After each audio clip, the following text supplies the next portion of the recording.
It's another edition of Time About the Movies, and today we're taking a look at the three films of March 24th, 2006. Now, on today's show, Denzel Washington and Spike Lee reunite once again for a very different Spike Lee film than we're used to seeing from him. Plus, we also have a movie where if you play a video game, you end up dying in real life. But we also have a movie that, let's just say that I have an interesting history behind this last film we have here. But it's the first feature, the first comedy starring a certain comedian from a certain group that I talked about beforehand. But before we get to those movies, of course, let's talk about the biggest new release of the weekend, which is Denzel Washington, Clive Owen, and Jodie Foster starring in Spike Lee's Inside.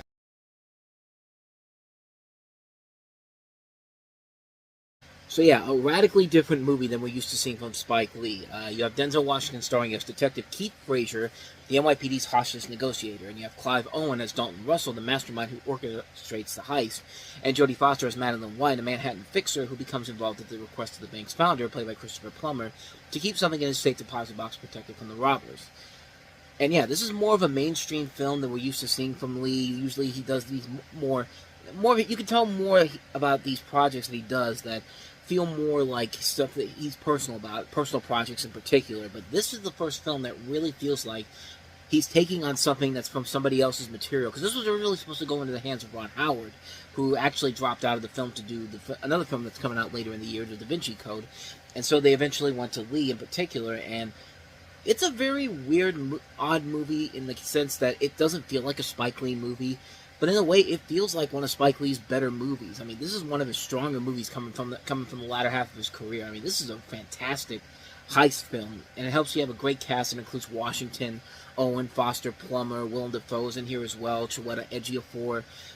The tension is very good, too. It's a really interesting, cool, slick, stylistic heist film that really doesn't take the roads that you think it would go down. And it's very interesting how the story plays itself out very well here. This writer, Russell Gurwitz, I think this is actually his first script he ever wrote. He actually spent 5 years developing the premise before working on the script in general. And for a first-time writer, this is a pretty good way to begin your career. I mean, it's a really entertaining film, a movie that keeps you on the edge of your seat, wondering what's going to happen next. It has a really great twist towards the end that you really don't see coming at all. I mean, this is a really, really damn good movie. One that's very entertaining all around, working with a solid cast overall. It's a great movie, man. I can't recommend this one enough. There isn't much more to say about this film, and it really, honestly, hasn't already been said already. But Inside Man, it's a pretty damn good movie. I highly recommend checking it out. So with that said, let's go ahead and move on to our next movie, which is the horror film Stay Alive.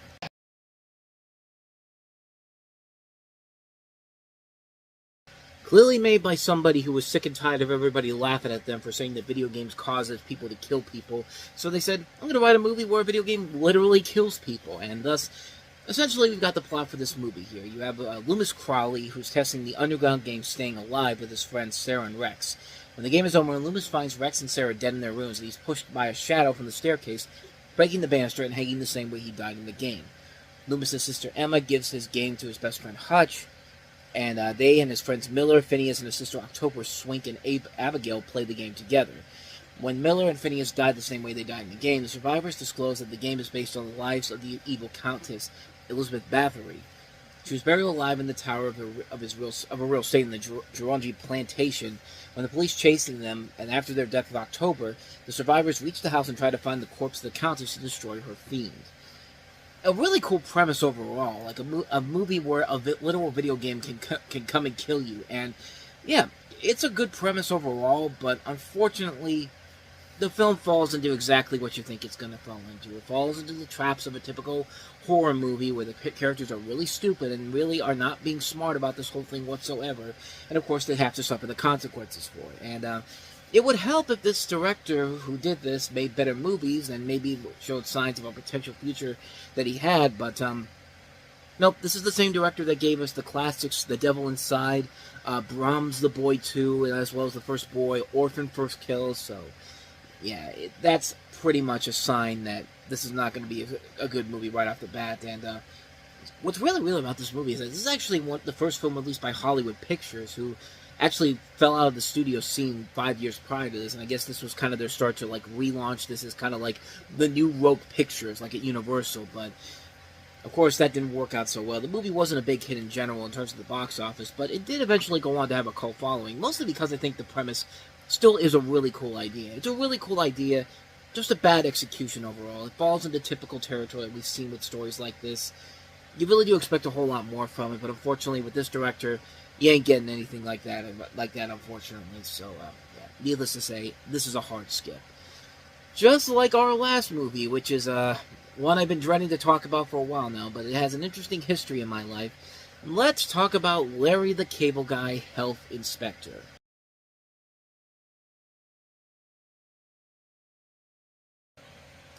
So yeah, I've been hyping this one up for a little bit because this was one of my biggest earlier reviewing regrets back in the day. The story, of course, is that you have Larry the Cable Guy starring as a municipal restaurant health inspector, because if I want to if I need a health inspector, it needs to be Larry the Cable Guy. Am I right or am I right? But anyway, he's assigned a new rookie partner after recklessly closing restaurants for code violations by his boss, played by Tom Wilson. Together, Larry and his new partner, Amy, must work to solve a series of food poisonings at four-star restaurants. So this came and went, and I liked a little bit of blue-collar comedy, but I liked the blue-collar comedy tour movie. I watched the show on the WB. I thought Larry the Cable Guy was an entertaining person, so naturally, I was kind of interested to see this film, and I came out enjoying it. And then when I did my review on talking about the movies in high school, I said something that I completely regret now, 20 years later, and I can't believe I'm going to repeat this again, but I liken this movie to, of all things, the Naked Gun movies. Just even thinking that again and saying that again right now just made me... I'm embarrassed that I said that. I'm really embarrassed that I said this was up there with the Naked Gun movies. I mean, the Naked Gun movies are my favorite comedies of all time. I mean, I should have known better back then. I was 17 years old. I mean, like, I should know by now. I should know by that point that I shouldn't have said that. But I said it, and every day since that review, I've immediately regretted ever saying that about the movie.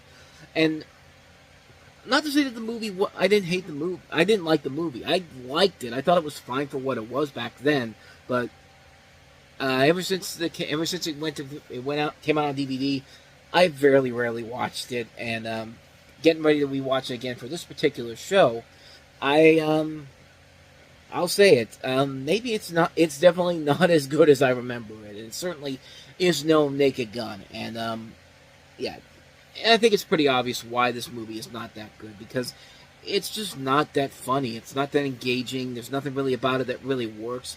But to its credit, it's probably the best movie with Larry the Cable Guy in the leading role of the comedies that he did, because, of course, this started the trend of different comedies with Larry the Cable Guy making movies after this with Lionsgate. But and I said leading roles because, like, I'm not including Cars because it's more of a supporting role in general here. And you know, to his credit, those movies do work better for Larry the Cable Guy's character and persona in general. But these movies these comedies, not so much. They're about as generic. They're about as bland of comedies as you can get. They're not really all that funny. They waste a lot of really good talent in this movie. I mean, like I said, Tom Wilson's in here. You have Megan Price, Lisa Lampanelli, David Koechner, Joanna Cassidy, Joe Pantoliano, Tony Hale, Brooke Dillman. I mean, there's a really good cast in this movie. But unfortunately, the movie really isn't all that funny or clever. Even for the target audience of the blue collar comedy tour, I think they deserve a lot better than this. I think there's a lot better comedies that they could really enjoy with Larry the Cable Guy in them. But like I said before, this is probably the best of the bunch, but even then, it's not really saying a whole lot, because when you have to compare it to stuff like Delta Force and Witless Protection, that's like saying that Date Movie is the best movie by Freeberg and Seltzer. But then again, have you seen all the spoof movies that came out after those movies? Yeah, of course it's going to be the best movie from Larry the Cable Guy. This movie is, but one of my biggest review regrets of all time was saying that this movie was on the scale of the Naked Gun movies. I still get Vietnam flashbacks of the day I said it, thinking back then that maybe what I'm saying is pretty fucking stupid, because, yeah, I'm saying it now. What I said back then was pretty fucking stupid. But now, as I've gotten older, I realized that, again, what I said was pretty fucking stupid back in the day. But this Yeah, this is not a good movie. It's not a bad movie either. It's passable. It's just nothing that really is that spectacular or grand, but if you go into it with the right mindset, knowing what kind of a movie it is, I think you can go into it and enjoy it for what it is. I mean, if you're a fan of Larry the Cable Guy, I think this is the best overall movie he's in, but again, that's really not saying a whole lot. In the leading role, let's say. Not the best overall film in general, but yeah, that's Larry the Cable Guy health inspector for you. And so, with all that said, we wrap up another edition of Time About the Movies. Now, the next time we meet, we'll wrap March up with 5 movies, including the sequel to Ice Age The Meltdown. We also have ATL, Slither from director James Gunn, one of his early film roles as a director, film directorial efforts, I should say. The sequel that I know everybody was asking for 14 years after the first movie came out, Sharon Stone finally giving us Basic Instinct 2, because I know that a lot of you out there were just begging for the continuing adventures of Catherine Trammell in 2006.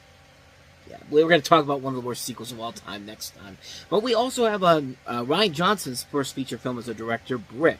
So we got 5 films to look at here, a lot of intriguing films overall. We'll take a look at all those movies on the next episode. But until then, thank you so much for watching, and if you want to see more videos like this, please hit the playlist on the next page, check out the previous episode, and also don't forget to hit the like, subscribe, and notification button, because we post videos every day, and you get updates on when those videos come out. And with all that said, I am off. I will see you guys next time, and until then, as always, take care.